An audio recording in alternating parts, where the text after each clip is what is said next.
Union Cabinet approves bill to set up Development Finance Institution.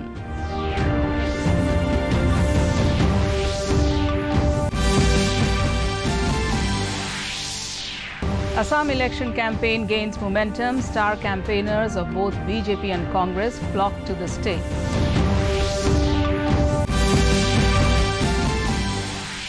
No privatization of Indian Railways, says Railway Minister Piyush Goyal.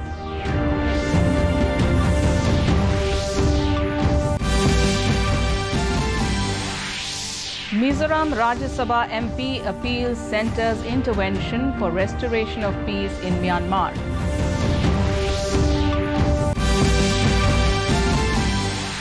And third T20 match between India and England to be played at Ahmedabad today.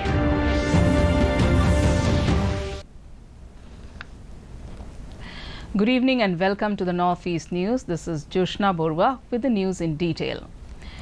Union Cabinet has approved setting up Development Finance Institution DFI in acknowledgement of the realization that both development and financial objectives will matter for this institution. Briefing reporters in New Delhi after the Cabinet meeting, Finance Minister Nirmala Sitharaman said the institution will help in raising the considerable amount from the market. She said DFI will also help raise long-term funds. In the budget 2021-22, Sitharaman had announced setting up of DFI with a capital infusion of about 20,000 crore rupees. The minister said initial grant will be 5,000 crore rupees. She said government is also planning to issue some securities to Development Finance Institution, by which the cost of funds will come down. Workers, interest of those who have put in services over the decades will absolutely be protected. Whether it is their salaries, whether it is their scale, whether it is their pension, it will all be taken care of. And above all, the first premise that I would like to put before you is even when we Campaign for the first phase of Assam Assembly election gained momentum as star campaigners of both BJP and Congress have flocked to the state. Former Maharashtra Chief Minister and BJP leader Devendra Fadnavis addressed a rally at Nalbari on Tuesday. He said that the upcoming polls would decide the fate of Assam and Northeast. Fadnavis also addressed media at BJP's election office in second half of the day. He said that Sarbananda Sonowal has given a successful government during the last 5 years under the guidance of Narendra Modi. Fadnavis alleged that some evil forces have been trying to create disturbance in the state and appealed people to remain alert against these forces. Senior Congress leader and Chhattisgarh Chief Minister Bhupesh Baghel and MP Gaurav Gogoi are also holding 5 guarantee rallies at Dibrugarh district today.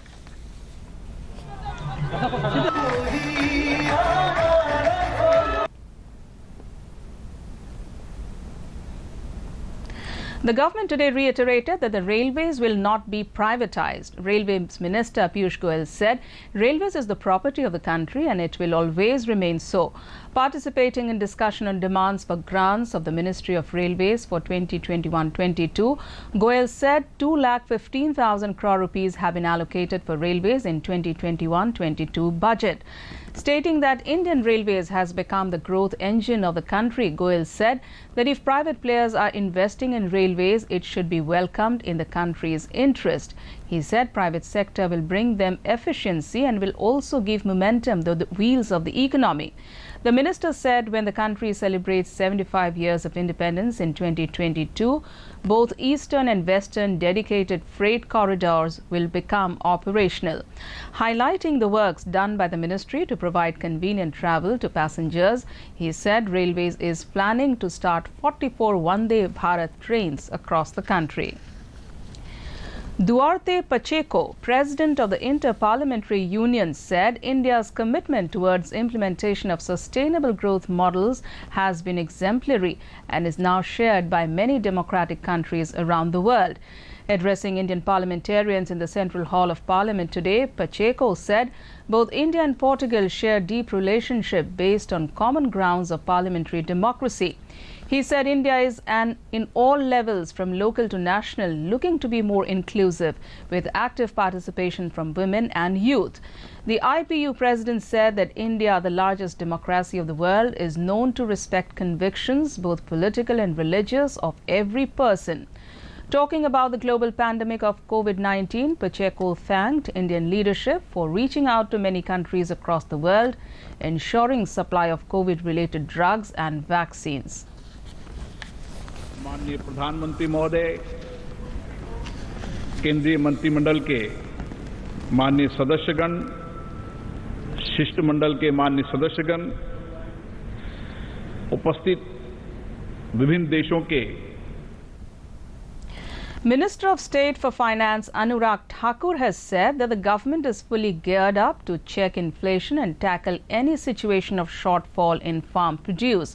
Replying to supplementaries in the Rajya Sabha today, Thakur asserted that in the last 7 years, the centre, under the able leadership of Prime Minister Narendra Modi, has built a strong chain of warehouses for proper storage of food grains and other essential items.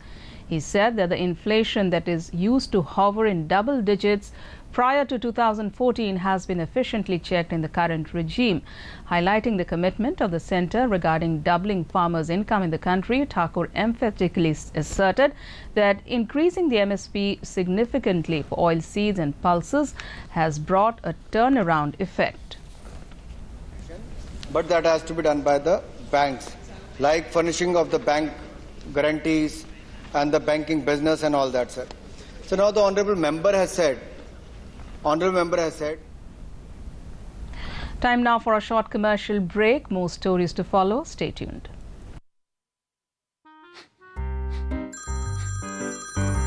Sir, आपका KYC update करना है, नहीं तो account और ATM card block हो जाएगा। सावधान,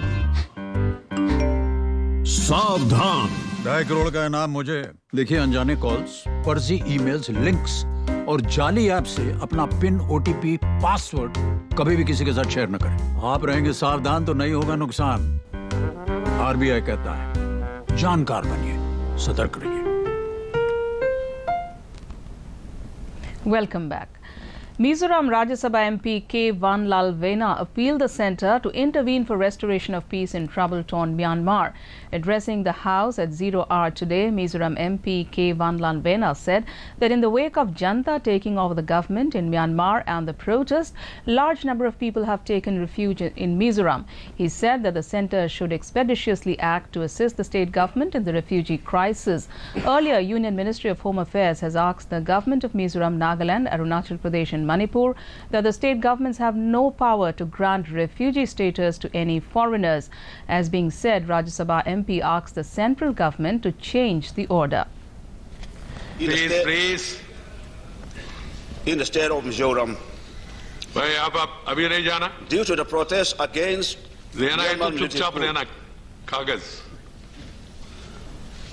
due to the protests against Myanmar military coup by the Myanmar people. In cricket, India will look forward to continue its winning spree as they face England in the third T20 match at the Narendra Modi Stadium in Ahmedabad in a short while from now.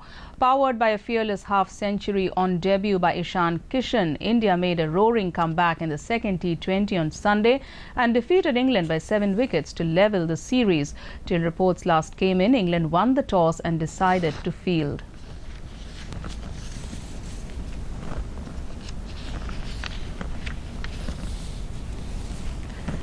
Dr. Jitendra Singh, Minister of State for the Ministry of Development of North-Eastern Region, on Tuesday in Guwahati, while addressing a seminar on hospitality and tourism sector, said that the states of North-Eastern Region have huge potential for major tourism development. He said Assam has made good growth in hospitality sector in the last 5 years. He added that Modi government's initiatives for tourism and hospitality sectors development will give a big impetus to further growth of both the sectors, and it will pave the way for employment generation. Towards our destination, because we is that somehow, even at the level of the political party as BJP, we will follow up because we believe that. Information and Broadcasting Minister Prakash Javadekar has said that the government is leaving no stone unturned in India's fight against COVID-19. On National Vaccination Day today, Javadekar said vaccination is the most effective way of preventing infectious diseases.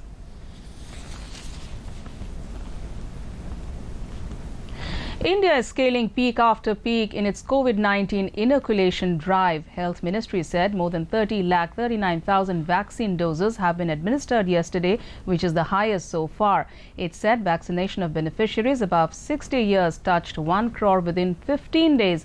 More than 3,29,47,000 vaccine doses have been administered till now. In the last 24 hours, 24,492 new COVID-19 cases have been reported in the country. With this, the total cases have reached 1,14,09,831. Till now, 1,10,27,543 persons have recovered from COVID-19.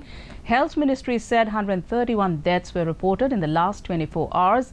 Death toll in the COVID-19 pandemic has reached 1,58,856. Active cases are now at 2,23,432.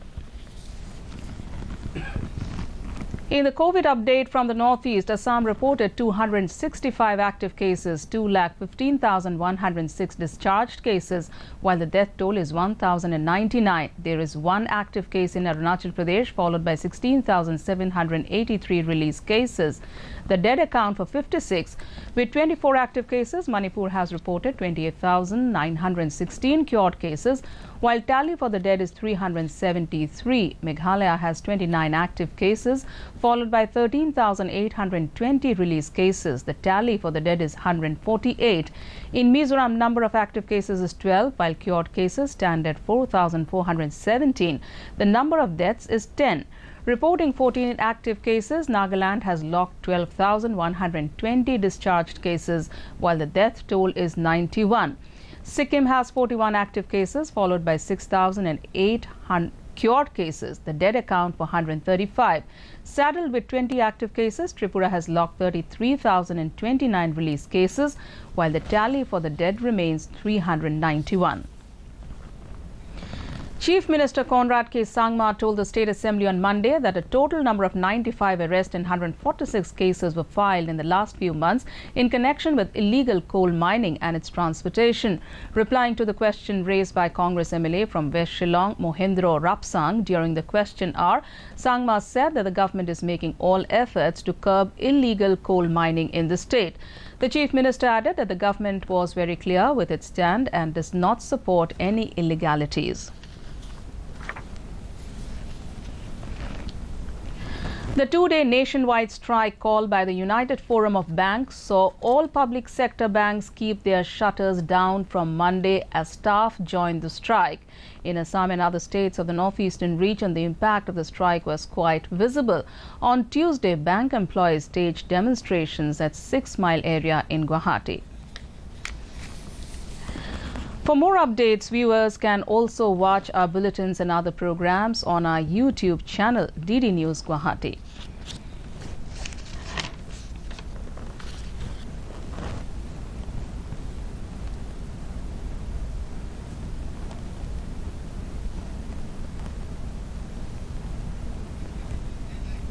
To end the news, the main points once again. Union Cabinet approves bill to set up Development Finance Institution.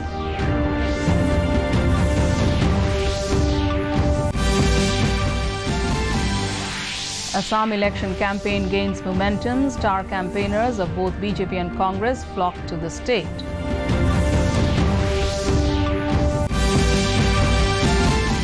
No privatization of Indian Railways, says Railway Minister Piyush Goyal.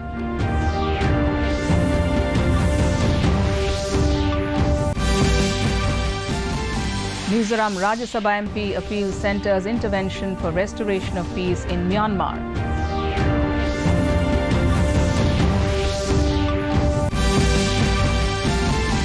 And third T20 match between India and England to be played at Ahmedabad today.